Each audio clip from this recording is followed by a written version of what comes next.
Sumlenny, the founder and co-director of the European Resilience Initiative Centre. Sergej, thank you so much for your time. What can you tell us? What's your understanding about the 28-point American plan being reduced to 19 points after Ukrainian representatives spoke to their European allies? Do you know anything about that? Oh, thank you, first of all, for having invited me today. A great pleasure to be on your show every time. Well, the problem with the 28 plan was that it was written by the Russians and obviously leaked to the media by the Russians in order to create additional pressure on both Ukrainian society, scaring it, and the Western leaders, showing, look, that is our negotiation scheme agreed with the US administration, and you either accept it or leave.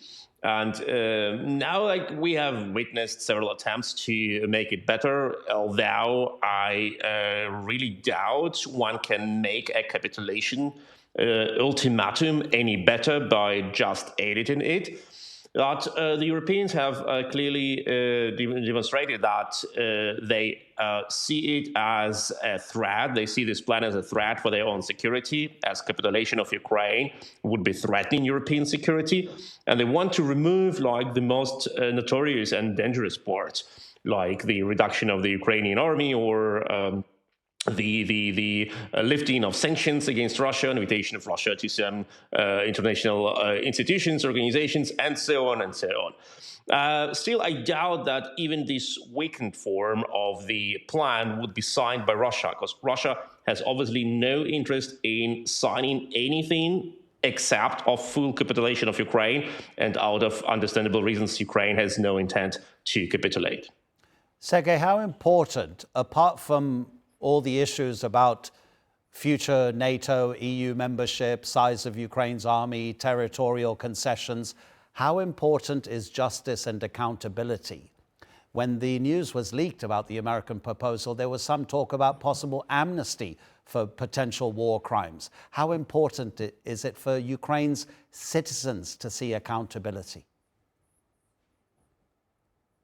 Well, it's a running saying that there is no stable peace without justice. But one may also add, justice is not only about funding and punishing war criminals. Justice is about restoring a peaceful condition of living. It's about returning of thousands and thousands kidnapped children to Ukraine, returning of all prisoners of war, returning the kidnapped civilians. Justice is also about keeping human rights for the civilians who are now under Russia's tyrannical control. And I cannot imagine that anyone would believe, knowing what is happening with the civilians under Russian occupation, that the continuation of Russia's control over Kherson, Zaporizhia, Donetsk, and Luhansk Oblast would guarantee any justice and any human rights for the civilians, for the Ukrainian civilians. So from this perspective, there is no speaking about justice. And another part, the stable peace is only possible through credible deterrence. Russia must know that they may not play the game, that they just accumulate power for 6 months or 12 months and then attack again. So Ukrainian army must be strengthened, not weakened, because Ukraine is a victim of aggression. You cannot reach a stable and just peace by punishing the victim and giving aggressor at least part of what they want.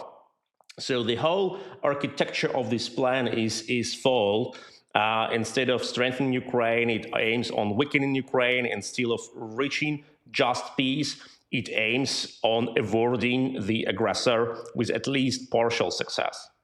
Sergej, thank you so much indeed for the analysis, and obviously we'll continue to keep in touch with you. This is such a delicate moment, as your president has said quite clearly. Sergej Sumlenny.